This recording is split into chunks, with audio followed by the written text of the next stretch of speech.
Assalamualaikum warahmatullahi wabarakatuh. Sampurasun. Tepangkeun nami abdi kaila sareng rerencangan abdi nyata aya Keira, Ferdita sareng Marsha. Urang sadaya ti kelas 12 kelompok hiji. Dinten ayeuna abdi sareng rencangan bade nganjang ke Kampung Pulo, Candi Cangkuang sareng Kampung Naga anu aya di Garut sareng Tasikmalaya. Supados teu panjang kanu durasi videona, hayu wae urang langsung lebet kanu inti videona. Namanya Candi Cangkuang, yang di dalamnya terdapat patung Siwa Hindu. Berada di Desa Cangkuang, Kecamatan Leles, Kabupaten Garut, Provinsi Jawa Barat. Candi ini berdiri di sebuah pulau kecil yang berada di tengah-tengah situ Cangkuang. Candi Cangkuang merupakan bangunan peninggalan masa Hindu-Buddha yang diperkirakan berasal dari abad 7-8 Masehi. Cangkuang sendiri berasal dari nama tanaman sejenis pandan atau Pandanus furcatus yang banyak terdapat di sekitar candi. Daun cangkuang umumnya dimanfaatkan untuk membuat tudung, tikar, atau pembungkus gula aren. Selain candi, di pulau itu juga terdapat pemukiman adat Kampung Pulo, yang juga menjadi bagian dari kawasan cagar budaya. Disebut Kampung Pulo karena letaknya yang berada di tengah-tengah pulau atau Danau Situ Cangkuang. Hanya ada 7 bangunan yang ada di tempat ini, terdiri dari 6 rumah dan 1 masjid. Letaknya berada di Kompleks Candi Cangkuang, persis sebelum pintu masuk candi tersebut. Kampung Pulo sebagai penyebar agama Islam pertama di wilayah Cangkuang maupun Garut, serta Eyang Mbah Dalem Arif Muhammad juga turut andil mendirikan peradaban di sekitarnya.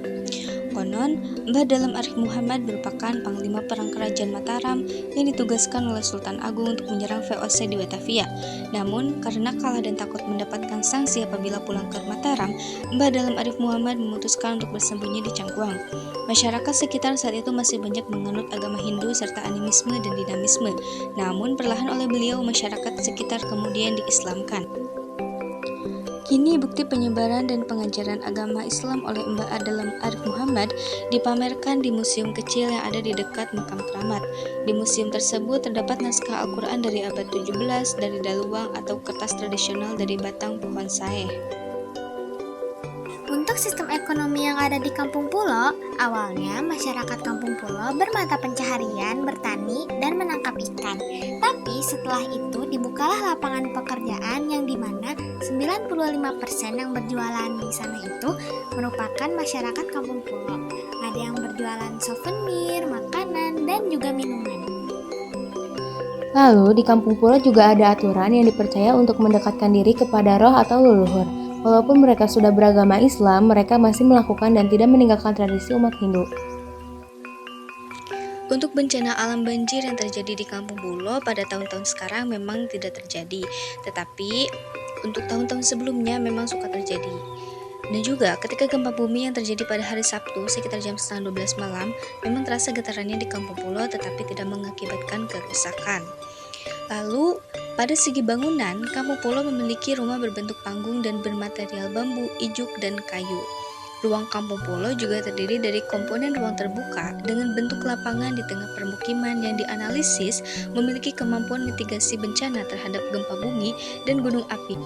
Masyarakat Kampung Pulo memakai Latin bahasa Indonesia dan juga Sunda yang memang sudah jelas, tapi untuk penulisan aksara Sundanya tidak, karena memang aksara Sunda sedikit sulit untuk dipelajari. Untuk tempat selanjutnya yaitu Kampung Naga. Mohon maaf untuk sebelumnya, karena di Kampung Naga tidak diperbolehkan untuk mengambil video, maka kami sekelompok hanya akan mendokumentasikan fotonya saja. Kampung Naga terletak di antara kota Garut dan Tasikmalaya, tepatnya di Desa Neglasari, Kecamatan Salawu, Kabupaten Tasikmalaya. Nama Kampung Naga diambil dari bahasa Sunda yaitu Gawir yang berarti lembah yang curam. Kata ini kemudian mengalami awalan menjadi Nagawir. Kemudian seiring perkembangannya masyarakat menghilangkan akhirannya sehingga saat ini dikenal sebagai Kampung Naga yang berarti pemukiman di lembah yang curam. Kampung Naga berdiri sekitar abad 16 Masehi di mana pada masa itu terjadi peralihan antara kebudayaan agama Hindu dan masuknya agama Islam di Jawa Barat.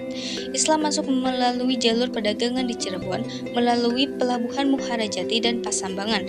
Dengan demikian, pada awal abad 14 Masehi di Tatar Sunda telah ditemukan pemukiman Islam. Sistem ekonomi yang ada pada masyarakat Kampung Naga yaitu seperti pertanian, karena sektor pertanian merupakan mata pencarian utama yang ada di Kampung Naga, dan sebagian warga menjalani profesi yang beragam seperti pengrajin, pedagang, peternakan, dan sebagai lainnya. Aksi budaya yang terjadi di Kampung Naga juga terlihat dari berbagai ritual yang dilakukan warga kampung. Salah satunya adalah ritual adat yang dilakukan saat pernikahan. Dalam ritual adat ini, seluruh warga desa berkumpul dan melakukan persiapan, mulai dari membuat pakaian adat hingga memasak.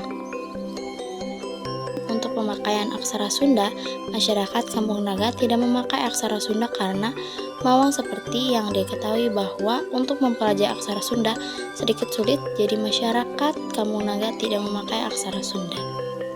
Potensi bencana alam yang mengancam Kampung Naga adalah gempa bumi, gerakan tanah, longsor, banjir, dan angin kencang. Tetapi, masyarakat Kampung Naga memiliki mitigasi untuk bencana-bencana tersebut, yaitu dengan bentuk rumah mereka. Bentuk rumah masyarakat Kampung Naga merupakan rumah tradisional masyarakat Sunda pada umumnya, yang masih menggunakan batu tumpuan di bawah dan di atasnya menggunakan struktur kayu dan bambu, serta atapnya masih menggunakan ijuk. Struktur rumah demikian sangat ramah terhadap bencana gempa bumi. Salah satunya adalah karena strukturnya ringan, kemudian pengikat antar kayu sangat kuat dan tidak menggunakan paku besi. Sekian penjelasan dari kelompok kami. Mohon maaf bila ada salah kata dalam menjelaskan. Wassalamualaikum warahmatullahi wabarakatuh.